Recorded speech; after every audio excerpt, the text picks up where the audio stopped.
Hello, everybody. Thank you so much for joining us today on our latest Seed at Wellval podcast. And today I'm having a very interesting conversation with one of our seed members. The name of this podcast is All is Connected: How You Can Heal All Aspects of Your Life. And I'm delighted to be sharing the mic with the wonderful Beata Rachowiecka. Hello, Beata. How are you? Hello, Kate. I'm very well and excited to speak with you I know. today. It's lovely to have you on here. Thank Um, you. and I will say that Beata is not your average health practitioner. Uh, if I just talk a little bit about you, Beata, if you don't mind, Sure. she started with nutrition, qualifying at the Institute of Optimal Nutrition with Distinction. Is that right? That is correct. Yes. And still couldn't find all the answers to her clients' needs. And this empowered her to continue with her exploration and training. So she ventured into the language of flowers and trees through phytobiophysics, Hmm. and began to see how, to see health on a completely new level. And you wondered how time, space, and consciousness kind of fitted into this picture. And this is what I find really fascinating. Here we go deep. We're going to go deep. And because that then fueled you into the world of quantum, which you've described here as quite specifically BodyTalk. We'll talk about that later. Pranic Healing, I think that's something that people may have heard of. Distant healing, Hmm. and says that after that exploration, there was no coming back. There wasn't. Once you There know, you wasn't. know, right? Okay, so 30 years Plus. plus, lots of clients, Yeah. and an unshakable belief that everything, absolutely everything, is connected. I feel this is to be true as well. So this is why it's lovely for me to be in this position of being able to interview you. I can't wait for the conversation. Let's get into it. Thank So, you. so you work across nutrition. So body talk, phytobiophysics, pranic healing. Isn't that a bit all over the place? Well, it isn't really because all these disciplines allow the person I'm working with, a client, to express whatever they are suffering from in a way that's very familiar to them, very clear to them, and it allows me to zone in on whatever problem they're presenting with different range of tools that match their preference, their needs, etc. Okay. So, um, how did you move from nutritionist or nutritional therapist? Well, a bit of both. Once you are qualified, in the years when I did, we have been qualified as nutrition consultants. But since there was more differentiation between the terms, so theoretically, nutritionists work in the theoretical domain. However, it's not a protected title in the UK. And unlike a dietitian who works within the NHS realm, and this offers a protected title, so you can't call yourself a dietitian, Okay. we work within nutritional therapy, which is what I consider myself as a practicing nutritional therapist. We are more rooted in the principles of functional nutrition or functional medicine. So we see how the body's state um, dictates how they are feeling, and we are looking for underlying causes of various imbalances. Okay, which is what we love. Which is what we love to do at Seed. We like to get to the root of cause Yes, of the and of most the of us issue. are, of course, regulated and registered with professional bodies and regulatory authorities. So I'm a BUNT registered nutritionist and a CNHC registered nutritional therapist. Okay, Well, so you really went, down that rabbit hole of nutrition to understand and learn everything you could before moving into energy healing, in effect. That's right. That's right. And there was no way of stopping myself the moment I realized that food is just the basis of your health. Everything above that impacts on the way that the body presents to life, that shows up on a daily basis in terms of physical health, mental health, emotional healing, emotional health, um, very, very much because we only ingest the food, whereas everything around us still continues to interact with us. So, in fact, even things on the outside, talking about connectedness of all things, even things on the outside, like other people, the weather, temperature, sound, information bites, social contact or lack of, has profound impact on how we feel within the body. And again, within the body, we know that the current medical paradigm divides us into portions, into systems, into parts. And we are functioning as holistic beings. We are one whole organism. So it isn't the case that when you have a gastric, say, complaint, you can only address it by going to seek the expertise of a gastrointestinal specialist. You may need to look at the brain as well. It's well known and well established now, the gut-brain connection, right? Even though more than 90% of serotonin is made in the gut, the brain serotonin level can also impact how your gut is behaving and vice versa. It's a bidirectional communication. So, and that happens throughout the body. Okay. Everything is Yeah. connected. So everything. So what you mean by everything is connected, that is, what does that actually mean for someone's health overall? It means that even one problem that someone is experiencing can come from a variety of underlying imbalances. Underlying only in the sense that some might be coming from your internal environment within the body. For instance, let's bring digestive example into mind because it's quite simple and it's easy to understand. It could be caused by interaction with the food you are having, say food intolerances, perhaps allergic reactions to those, but it can also be caused by the disturbance in the body's microbiome within the digestive tract. But hey, it could also be caused, as we know in the many cases of irritable bowel syndrome, where there is no diagnosable underlying pathology in orthodox terms, that it can be caused by someone's, let's say, more stressful predisposition or an event that they have experienced in the past, which is still holding the energetic charge and upsets the energy of, say, acupuncture meridian or a chakra that governs or interacts with or modulates digestive function. So what we're saying here Mhm. is that the body, in effect, is often speaking the mind. Totally.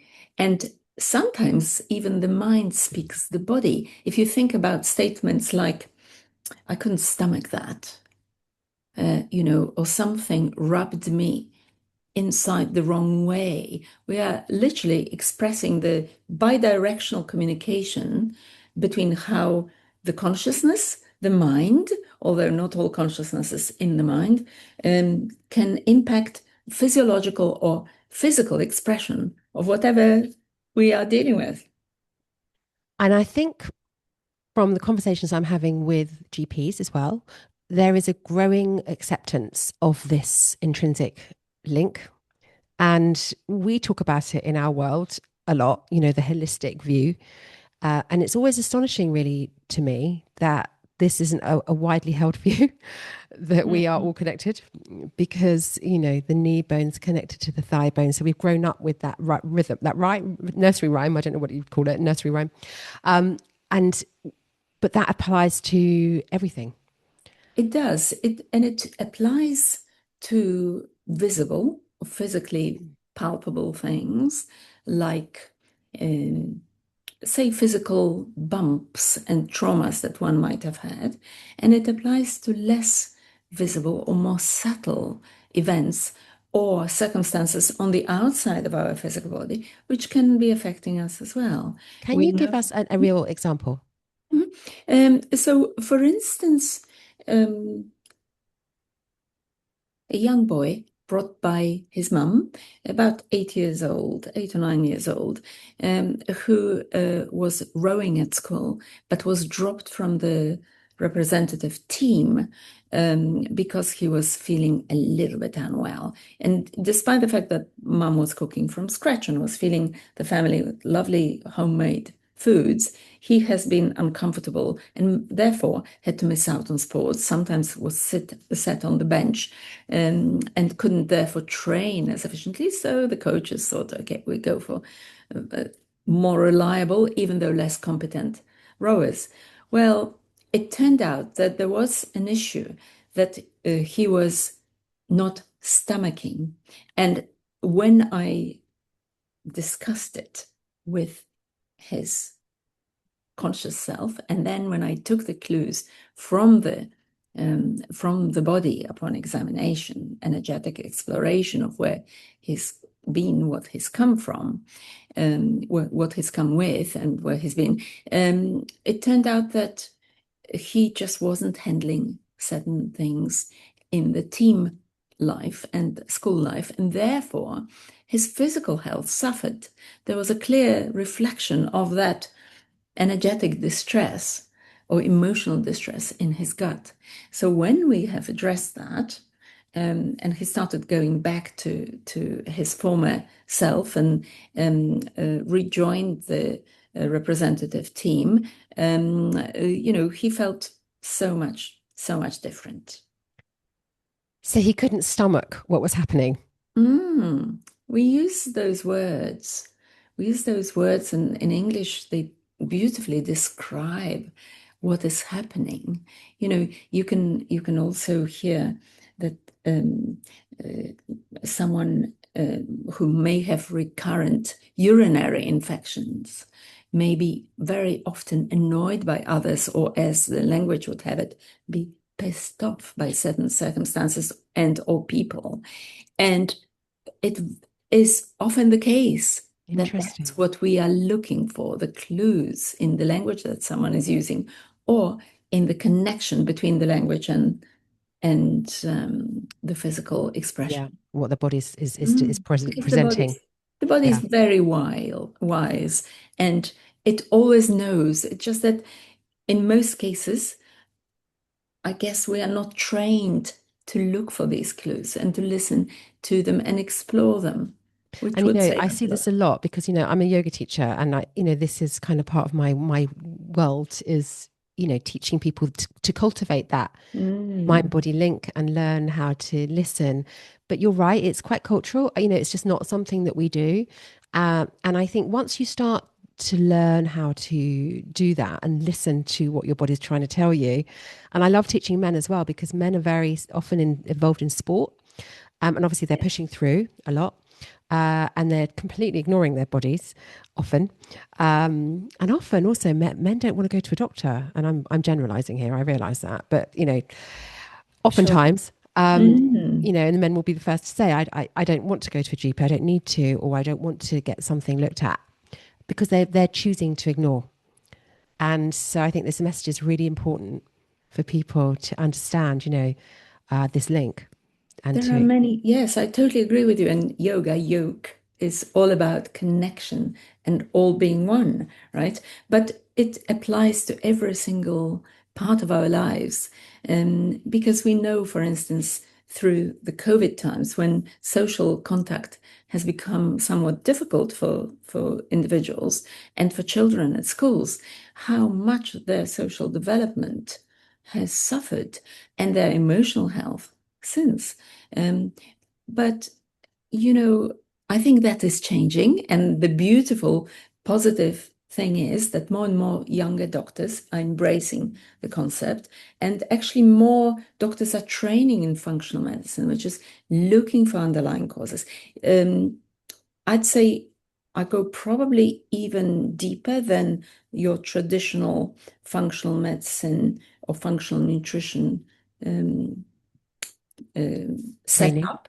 Yeah. Setup, yes, because I can even tune into the body and look for much more subtle messages and go beyond what is uh, possible to be tested in a laboratory setting. Well, this is where the magic happens, isn't it? Mhm. Actually, with the work that you're doing, and yeah, there's a lot of people at Seed who are also um, big fans. So let's Yes. talk about body talk. Mhm. That's a term that I hadn't even heard of, and I've heard of Mhm. not everything, but a lot of the modalities. I'm aware of them.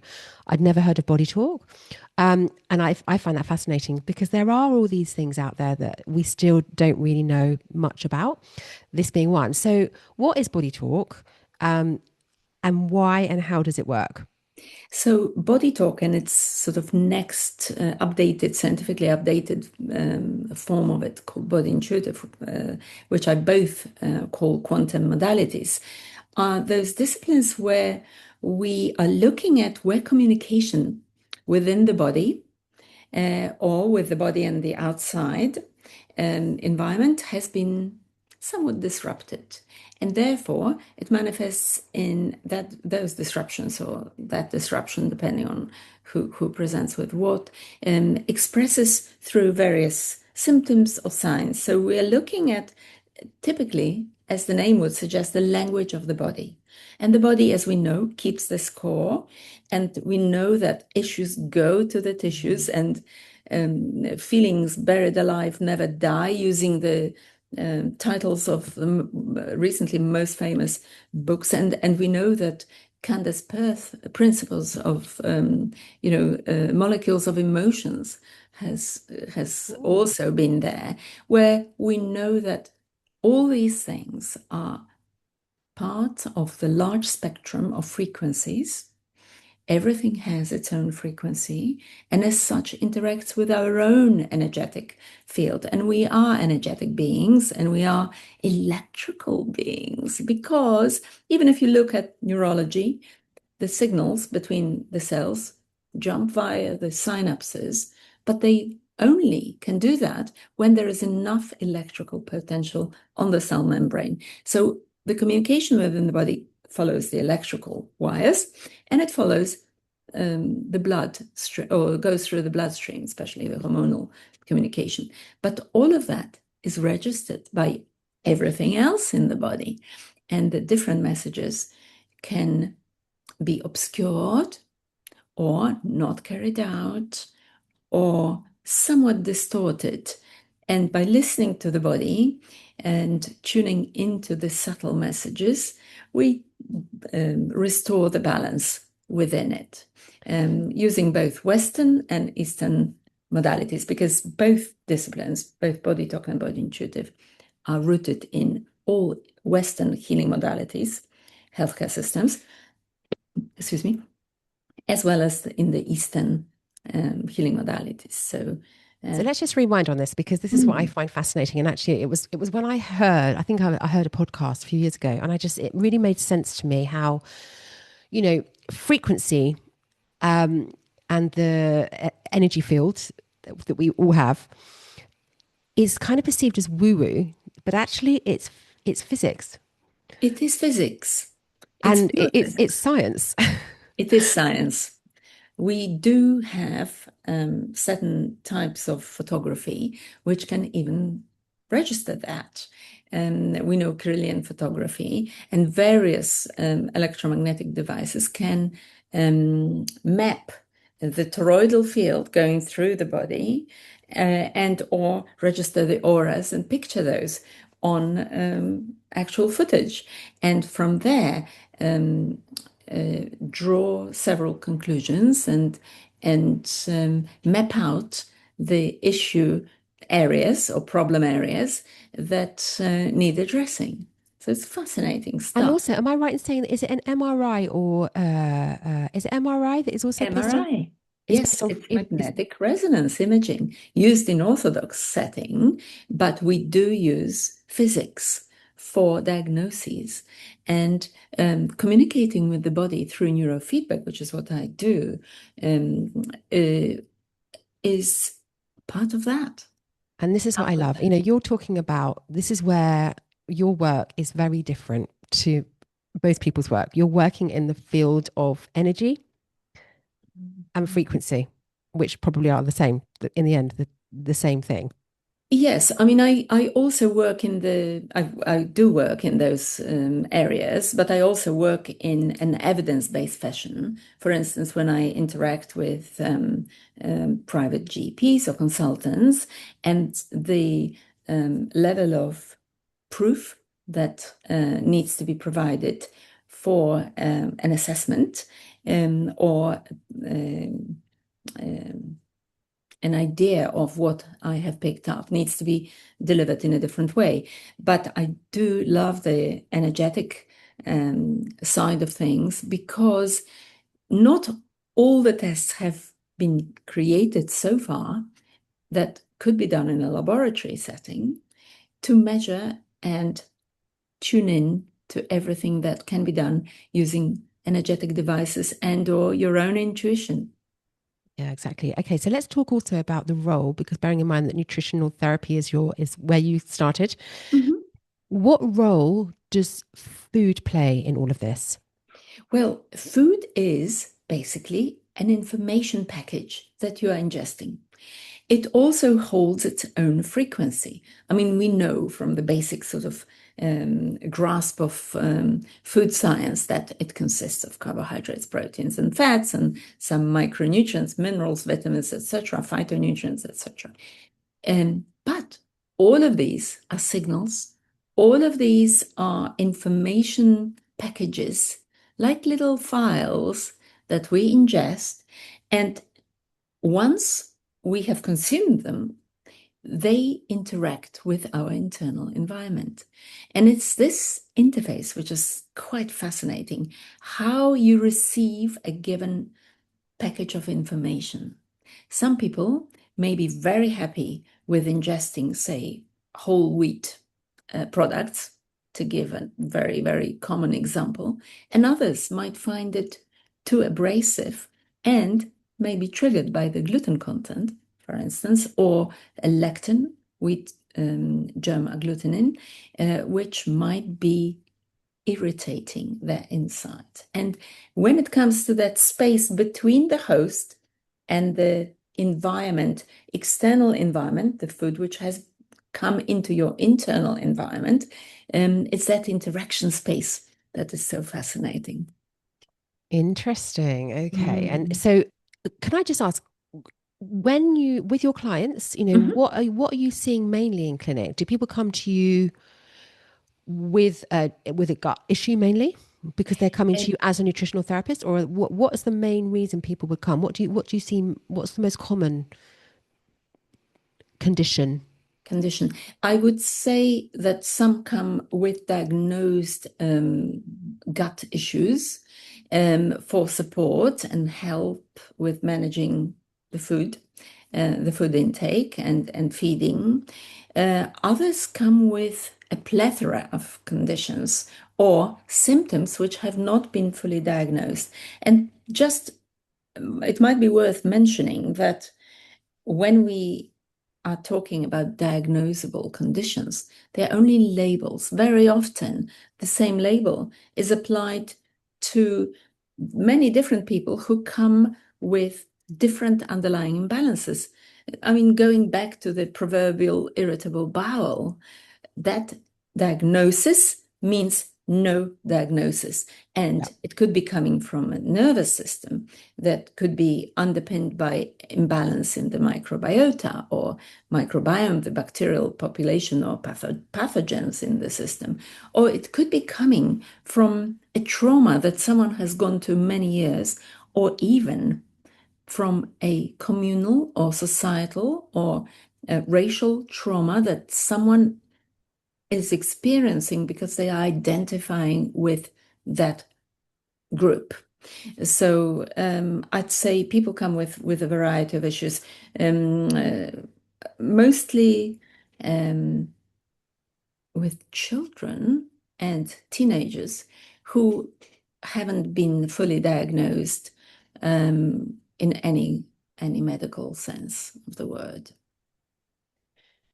And so what are you finding then, typically? Well, I'm finding all sorts of things. So I'm finding, I mean, with for those who come with skin issues, it's usually emotions and imbalances within the digestive milieu, the environment there. I'm finding that thought patterns and belief patterns can also sabotage someone's health. And it could be anything from shooting pains or distress when engaging with life, be it in the form of depression or anxiety. Um, it could be anything that is happening on the outside, yet subtly interacts with us. For instance, the level of toxicity in the foods, in the air, etc. And that could manifest in many different ways, from um, digestive, skin issues, or hormonal issues, very often, especially with girls of reproductive years, where we have an avalanche of xenoestrogens coming into contact with the body and creating havoc by disrupting the docking stations for our own estrogens. But also where they manifest in mental health. And mental health is huge at the moment. So many people suffer with that. But it is reasonably easy to unfold and explore once you know where to look, rather than perhaps ingest a placating antidepressant pill or sedating ADHD medication. Interesting. Okay. So we're talking about, again, not masking, and also and this is what I hear a lot as well from the practitioners that I speak to at Seed, what people present with, what they think they're coming with, what often transpires is actually it's something else. Yes, it often is. And I mean, the easiest example is of the autistic individuals, I'd say, who present with a variety of different things on the huge spectrum of neurodivergence. And you just never know what you find until you explore every single aspect methodically, from efficiency of digestion through the microbiome to interactions with people in the family, because there also some of those might be helpful, some of those may not, with other siblings, say, interactions with others at school, if they're in mainstream or specialist schools, and to the level of toxicity, through the micronutrient deficiencies, to the cocktail of foods that they might be ingesting, which may meet their metabolic needs or not. I'm also trained in metabolic typing, or any other hormonal issues which compound all of the things I've mentioned through the, say, mismanaged production and or target cell receipt of the hormonal secretions that are produced. Which is why, and it's very hard with young people, isn't it? They want to eat what they want to eat. So I know that I've got Yes, two, and it's yes. really difficult. But I think now, once you explain the reasons behind your proposed intervention or change of eating pattern or eating ingredients, consumables, people want to take health into their hands, want to become more responsible. And this is grossly encouraging. I mean, it just puts a smile on my face. Well, that's good to know. That's good to know. Okay, so what's the one thing you wish people understood about their health? I think one of the things I'd like people to be mindful of is that they are in charge of their health. Everything that we do, from eating to movement, to thinking, to underlying beliefs, impacts on how we show up in physical terms, in emotional terms, in mental terms, etc. To remember that we are interacting with everything, to be also mindful of that interaction without any fear, but be observant enough and know that things can impact on us if we are not aware of those impacts. There's less movement that we can create in our lives to adjust to those influences.